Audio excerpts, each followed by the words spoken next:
suddenly my kids were talking about things that made me question everything I taught them. They'd push up against values. They would test patience, bring up ideas that clashed with my own beliefs. And I just have to be honest. Sometimes it's terrifying to see your children navigate this world where you begin to realize you have so little control over.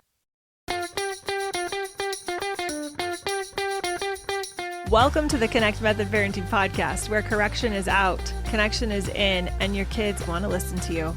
I'm Andy Martineau, creator of Connect Method Parenting, here to help you stay calm, confident, and connected no matter what. Hey, everybody, how are you? I got up early. My kids are all still asleep. My husband left to go play pickleball. So I'm up early, and I was thinking just about this episode I'm going to record for you and the things that I think would be beneficial to share with you all as I'm reflecting on my time with my adult and young adult children, teenage children. So this all led me to want to talk to you about coming alongside today. It's something that I talk nonstop inside of my program League, very directly, coming alongside. What does that look like? How do we see and hear our children?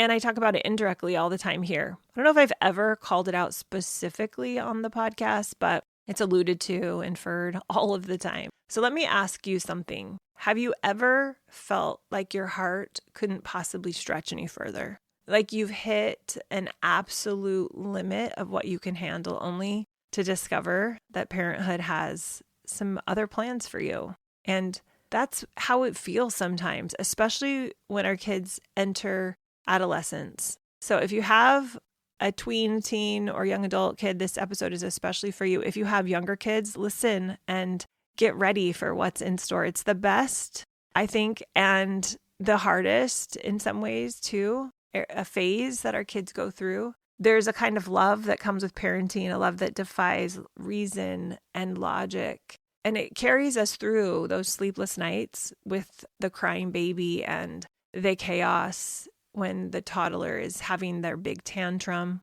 and the realization that as our kids get older, we can't solve all of their problems anymore. And adolescence, well, that's a whole new level. I remember thinking naively that once my kids started growing into independence, life would be easier. They would need me less. They'd figure things out on their own. But the truth is that parenting isn't about arriving at some finish line. There's no arrival. It's more like one of those video games that the teenage boys love to play. Just when you think you've mastered this level, you hit a new challenge, a tougher boss, a whole new skill set to develop. And for me, those challenges have come in the form of conversations I wasn't ready for, topics I didn't want to engage in, behavior that was alarming to me. Suddenly my kids were talking about things that made me question everything I taught them. They'd push up against values. They would test patience, bring up ideas that clashed with my own beliefs. And I just have to be honest. Sometimes it's terrifying to see your children navigate this world where you begin to realize you have so little control over. And I know for me, and I've talked to so many of the parents I've worked with, that there's a moment for a lot of us where we feel the reality of what life looks like as our kids grow up, and we want to push back. We want to escape. We want to find a remote cabin in the woods where there's no Wi-Fi. But that doesn't work. And what I have continued to come back to over the years, when my brain wants to go there, when it feels like things are challenging, when I feel pushed to my limits with my kids when they were little, and especially as I've gotten older, and I felt perhaps disconnected or uncertain, this idea that I learned from Dr. Neufeld years ago, coming alongside, comes back to me. And I want to really look at it today in this podcast episode because it's so important. And right now, with your kids home, with it being a holiday, coming alongside is something that, as those disagreements, as those fights, as the contention, as the conversations, as the behavior comes up, you can see all of those moments as an invitation to come alongside. So I want to talk about it again.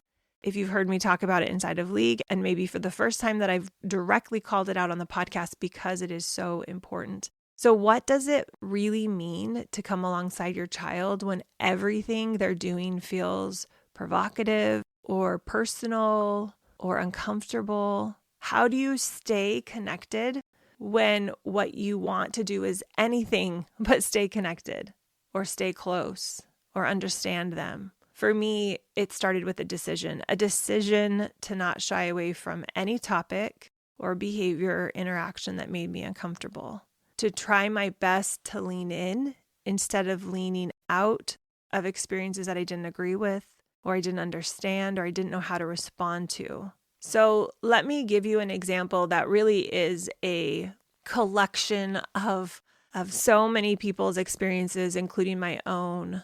And I put it into one hypothetical experience, but it comes from so many real experiences. So let's say that you have a teenage boy that wants to talk about video games nonstop. And you're not really that into video games. You wish they didn't even exist, perhaps. You definitely don't want him playing as much as he is. But let's say that's what he wants to talk about all of the time. And then let's say you decide to go on a hike with him. And you've promised yourself that you're going to meet your teenage boy exactly where he's at no matter what. And you've told yourself that even if all he wants to talk about for the entire hike are his video games, you're not going to shy away from that topic, even though it makes you uncomfortable, even though you're not even sure you like the idea of him playing those games. And so you've made this decision. You decide to go on this walk. And lo and behold, the only thing your teenage boy wants to talk about is this first-person shooter video game. And if you're a pacifist mom like me, that is the ultimate test. But you lean in, you listen, you ask questions, real questions, not the kind designed to end the conversation or to teach him something. You ask real questions with curiosity, and something incredible happens.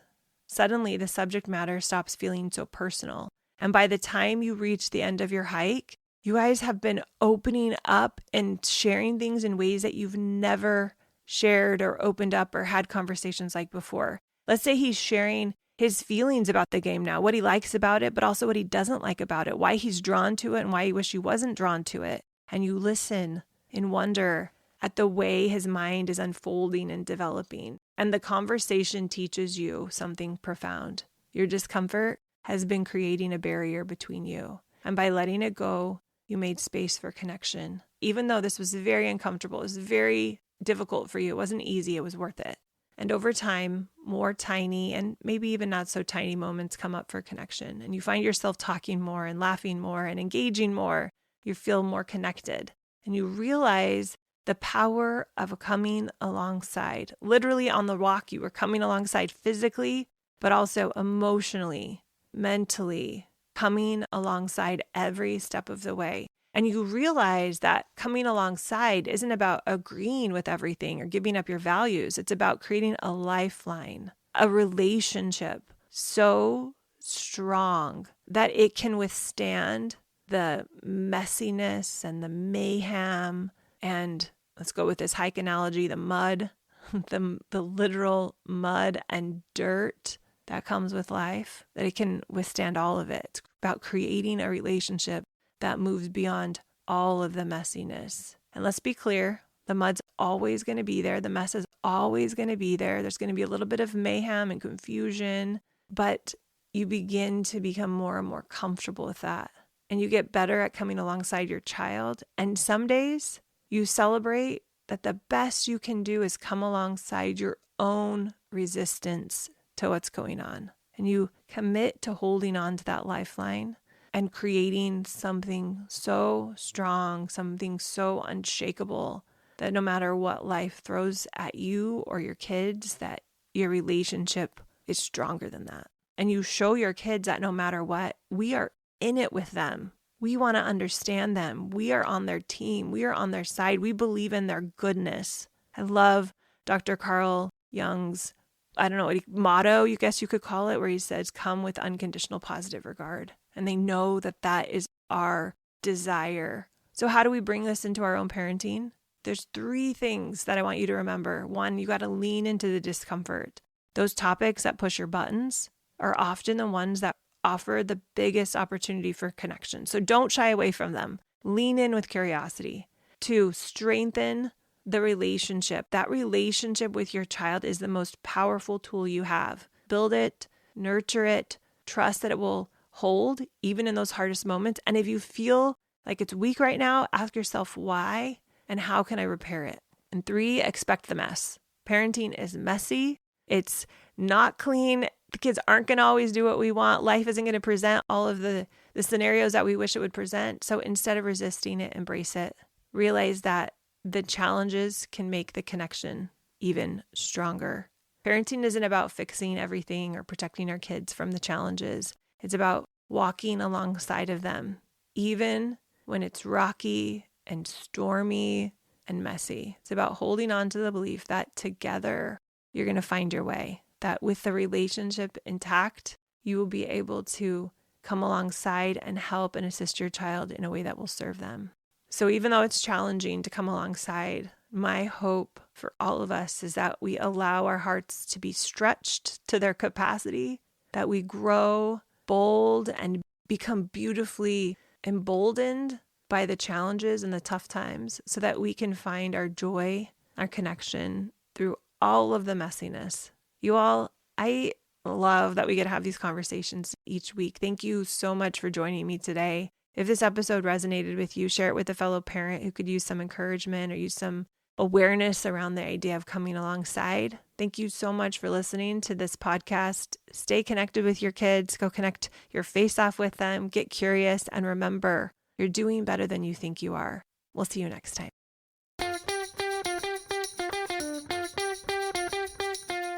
If you enjoyed this episode, you're going to want to check out the 8-week parenting pivot, which is the first phase of my program, the League of Extraordinarily Connected Parents.